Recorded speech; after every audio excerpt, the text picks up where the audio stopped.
اب اتنی عظیم رات، اللہ فرما رہا ہے الا من مسترزقین الا من مستغفرین الا من مبتلن، اللہ فرما رہا ہے میں عافیت عطا فرماؤں، میں بخشش عطا فرماؤں۔ اللہ ہی اس رات کچھ لوگوں کو نہیں بخشتا۔ اب یہاں پر آ کے اپنا اپنا محاسبہ کریں۔ اللہ بخشش فرما رہا ہے، لیکن کچھ گناہ ایسے ہیں کہ جنہیں باقاعدہ الگ الگ کر کے آقا کریم صلی اللہ علیہ وسلم نے بیان فرمایا کہ یہ جو بندہ ہے نہیں بخشا جائے گا۔ ان میں پہلے نمبر پر فرمایا مشرکین۔ اس رات سب کی بخشش ہوگی، مشرک جو اللہ کی ذات میں یا اللہ کی صفات میں کسی غیر اللہ کو شریک ٹھہراتا ہے، اس رات اللہ تعالیٰ اس کی بخشش نہیں فرماتا۔ الحمدللہ اللہ نے ہمیں شرک سے محفوظ رکھا، توحید ہمارا عقیدہ ہے، ہم کسی غیر نبی کو ذات خدا میں یا صفات خدا میں شریک نہیں مانتے۔ لیکن اس کے بعد جو اگلا درجہ ہے، کس کی اس رات بخشش نہیں ہوتی؟ فرمایا مشاحن، مشاحن حدیث کے الفاظ ہیں، مشاحن کی اس رات بخشش نہیں ہوتی۔ کون ہے مشاحن؟ عربی لفظ ہے۔ مشاحن اسے کہا جاتا ہے جو اپنے دل میں اپنے مسلمان بھائیوں سے بغض اور کینہ رکھتا ہو۔ کینہ رکھنے والے کی اس رات بخشش۔ اب آپ مجھے بتائیے ایمانداری سے، دل پہ ہاتھ رکھ، کیا ہمارے معاشرے کی اکثریت، اقلیت نہیں اکثریت، یعنی 100 ہیں تو ان میں سے 70 80 90 کر لیں، ٹھیک ہے، آپس میں کینہ رکھنے والے ہیں یا نہیں ہیں؟ کسی نہ کسی کا کینہ تو دل میں رکھا ہوا ہوتا ہے۔ وہ دل جس میں اللہ کا ذکر ہونا چاہیے، اللہ کی محبت ہونی چاہیے، رسول اللہ کی محبت ہونی چاہیے، ذکر صحابہ ہونا چاہیے، ذکر اہل بیت ہونا چاہیے، قرآن کا نور ہونا چاہیے، اس دل میں کیا ہے؟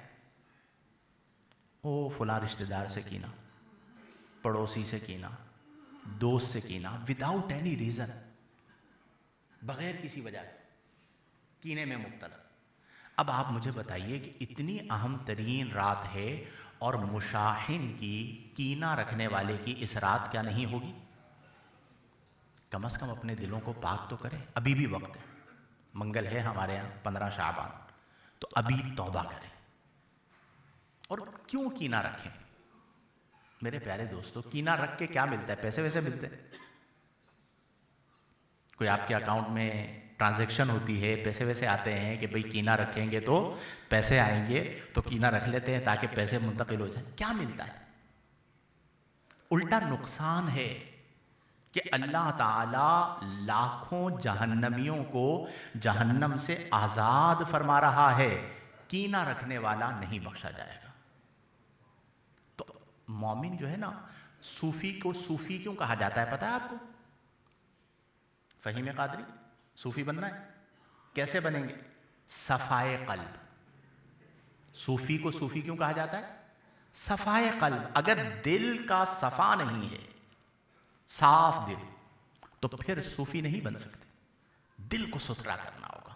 تو دوسرے نمبر پر مشرک کی بخشش نہیں، مشاحن کی بخشش نہیں، یعنی کینہ پرور کی اس رات بخشش نہیں ہے۔ تو ابھی ہم سب توبہ کرتے ہیں، یا اللہ میرے دل سے ہر مسلمان کے کینے کو تو نکال دے۔ اللہ سے دعا مانگ، اگر خود نہیں نکال پا رہے ہوتے نا، کچھ ایسے گناہ ہوتے ہیں جو بندہ خود ان سے دور نہیں ہو پا رہا ہوتا، تو میں اس کا ایک مجرب طریقہ بتاؤں کہ اللہ سے دعا کیا جائے۔ تکبر سے جان چھڑانی ہو نا، اللہ سے دعا مانگا کرے، مولا تو میرے دل سے تکبر نکال دے۔ کینہ سے جان چھڑانی ہے، اللہ سے دعا مانگے، مولا تو میرے دل سے کینہ نکال دے۔ پھر آپ کے دل میں وہ کیفیت ہوتی ہی نہیں ہے، دل ستھرا ہو جاتا ہے۔ تو مشاحن کی اس رات بخشش نہیں ہوتی۔ تو توبہ پر قائم رہیں کہ انشاءاللہ میرے دل میں اپنے کسی مسلمان بھائی کا کینہ نہیں ہوگا۔ اس کے بعد اور کون ہے جس کی اس رات بخشش نہیں ہوتی؟ میں وہ گناہ بتا رہا ہوں جو ہمارے معاشرے کی اکثریت جس میں مبتلا ہے. فرمایا قاطع رحم، قاطع رحم، جو اپنے رشتہ داروں سے تعلق کو قطع کرتا ہے، کاٹتا ہے، قطع رحمی کرتا ہے. فرمایا اس رات اللہ تعالیٰ اس کی بخشش نہیں فرماتا. اب بتائیے، آپ سب سوچئے، کس کی بہن ناراض ہے، کس کا بھائی ناراض ہے، کس کے چچا ناراض ہیں، کس کی پھپھی ناراض ہیں، کس کی خالہ ناراض ہیں، کس کے ماموں ناراض ہیں خاندان کے اندر. اب یہ جو خاندانی رشتے ہیں یہ کس نے بنائے ہیں؟ اور اللہ کی بنائی ہوئی چیز کو کاٹنا. آپ قیامت کے دن اللہ کی بارگاہ میں کیا جواب دیں گے؟ میں کیا جواب دوں گا اگر قطع رحم کرنے والے ہیں؟ ہمارے ہاں خاندانی نظام برباد ہو گیا. اللہ کی بارگاہ میں رشتہ داروں کا حق اتنا زیادہ ہے کہ آپ کے حسن سلوک کا، اچھے برتاؤ کا سب سے زیادہ حقدار جو ہے وہ آپ کا قریبی رشتہ دار، جو جتنا زیادہ قریبی. ایون آپ زکوٰۃ دیتے ہیں نا، زکوٰۃ کا سب سے زیادہ حقدار آپ کا قریبی رشتہ دار ہے، ماں باپ کے علاوہ. ایون سگے بہن بھائی مستحق کے زکوٰۃ ہوں تو انہیں زکوٰۃ دینا افضل ہے. الاقرب فالاقرب، جو جتنا زیادہ قریبی ہے فالاقرب، وہ اتنا زیادہ حقدار ہے کہ اس کے ساتھ حسن سلوک کیا جائے. ہم کیا کرتے ہیں؟ غریبوں کے گھروں پہ راشن ڈلوا رہے ہیں، اپنی بہن بھوکی بیٹھی ہے، غریبوں کی مدد کر رہے ہیں، اپنے رشتہ دار غربت کی زندگی گزارے ہیں، ان کے گھر میں کھانے کے لیے نہیں. یہ ہمارا رویہ ہو چکا. میرے دوستو، تو ابھی توبہ کریں.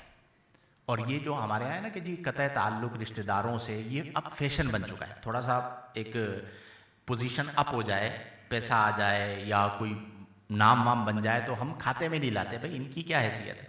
اچھا کچھ لوگ کیا کہتے ہیں، اب میں چونکہ میرا جب مشکل زمانہ تھا تو انہوں نے میرے کو نہیں پوچھا، اب میرا ٹائم آیا ہے تو میں ان کو نہیں پوچھوں گا. تو پھر ان میں اور تم میں کیا فرق ہے بھائی؟ اگر تم اعلیٰ ہو تو انہوں نے نہیں پوچھا، یہ ان کا بیہیویئر، ان کا رویہ، ان کی عادت تھی. آپ پر اللہ نے فضل فرمایا ہے تو آپ تو اپنے رشتہ داروں سے اچھا سلوک کریں. تو قاطع رحم، قطع رحم کرنے والا، رشتہ داروں سے قطع تعلق کرنے والا اس رات نہیں بخشا جاتا. تو ابھی آج ہی ارادہ کریں. بہت سارے رشتہ دار ذہن میں آ رہے ہوں گے نا، کس کس سے کال کر لیں.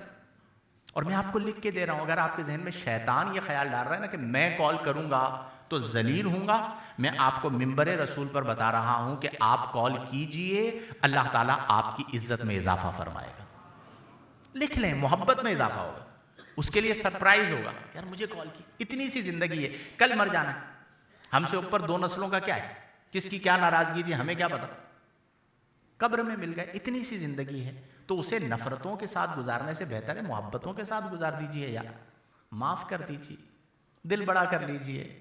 نہ پوچھیے آپ نے میرے ساتھ یہ کیوں کیا، اللہ نیتوں کو جانتا ہے. آپ اللہ کے بندوں کو معاف کرتے ہیں، اللہ تعالیٰ آپ کو معاف فرماتا ہے، وہ معاف کرنے کو پسند کرتا ہے. اسی طرح ایک اور گناہ، ماں باپ کا نافرمان. اب آپ مجھے بتائیے ہمارے معاشرے میں عبد القادر بھائی کتنا عام ہے یہ گناہ. سفید داڑھی والے ماں باپ آنسوؤں کے ساتھ روتے ہیں، نہیں روتے کہ میرا بیٹا جو ہے وہ مجھے پوچھتا بھی نہیں، وہ بوڑھا ہو گیا، میرے پاس ایسے ایسے کیسز ہیں میں آپ کو بتا نہیں سکتا. ٹپ ٹپ آنسو بہ رہے ہوتے ہیں کہ میں بیمار ہوں، دوا کے پیسے نہیں ہیں، میرا بیٹا پیسے والا ہے. ایک تو ہوتا ہے نا غریب ہو پیسے والا ہے، لیکن وہ مجھے دوائی لا کے نہیں دیتا. دل کیسا ٹوٹتا ہوگا اندر سے. وہ بیٹا جسے اس نے کندھوں پر بٹھا کے گلیوں میں گھمایا، عمر بھر کھلایا، آج وہ بیٹا اپنی بیوی کی وجہ سے اپنی ماں یا اپنے باپ کے سامنے کھڑا ہو جائے. نہیں بخشش ہوتی. ماں باپ کو راضی کریں. اور میں ہمیشہ یہ بات کہتا ہوں میرے دوستو کہ ماں باپ کو راضی کریں، آپ کی دنیا بھی اچھی، آپ کی آخرت بھی اچھی. اور اگر ماں باپ کو ناراض کیا، آپ کی دنیا بھی برباد ہے، آخرت بھی برباد ہے. میرے پاس ایسے بہت ساری مثالیں موجود ہیں. تو اپنے ماں باپ کو آج ہی جا کر راضی کر لیجیے، ان کے پاؤں پکڑ لیں. بعض لوگ کہتے ہیں ہمیں شرم آتی ہے. ارے بھائی آپ کے ماں باپ ہیں، آپ کو ماں باپ کے، آپ کو کوئی محلے والے کے پاؤں پکڑنے کا تھوڑی کہہ رہے. بات سمجھ میں آ رہی ہے؟ آپ کو کسی آپ کے ہم اثر بندے کا تو نہیں کہہ رہے کہ جا کے اس کے پاؤں پکڑو. بھائی ماں کے پاؤں پکڑنے، باپ کے پاؤں پکڑنے. اور یہ دو ہستیاں وہ ہیں کہ ماں کے لیے آقا کریم نے فرمایا الجنت تحت اقدام الامہات، کہ جنت جو ہے وہ ماؤں کے قدموں کے نیچے رکھی ہوئی ہے. باپ کے لیے فرمایا اللہ کی رضا باپ کی رضا میں ہے، اللہ کی ناراضگی باپ کی ناراضگی میں ہے. آپ معافی مانگ لیجیے. جو ہوا انسان ہے، غلطی بھی ہو جاتی ہے. آپ معافی مانگیں گے، ماں باپ آپ کو سینے لگائیں گے. تو اس رات ماں باپ کے نافرمان کی بخشش نہیں ہوتی. اور اسی طرح جو عادی شرابی ہے، عادتاً شراب پیتا ہے، اللہ تعالیٰ اس رات اس کی بخشش نہیں فرماتا. تو میرے دوستو کوشش کریں کہ اس رات کو عبادت میں بسر کریں. یہ جو گناہ میں نے ذکر کیے ہیں، چند گناہ 7 میں سے، ان سب گناہوں میں اگر کوئی بھی مبتلا ہے، میں سمرائز کرنے کے لیے آسان کر دیتا ہوں. مسلمان کا دل میں کینہ رکھنے والا، دل کو صاف کرے. والدین کی نافرمانی کرنے والا، معافی مانگے. قطع تعلق کرنے والا، رشتہ داروں سے تعلق کو جوڑے. شرابی عادی، اس سے اپنے آپ کو بچائیں.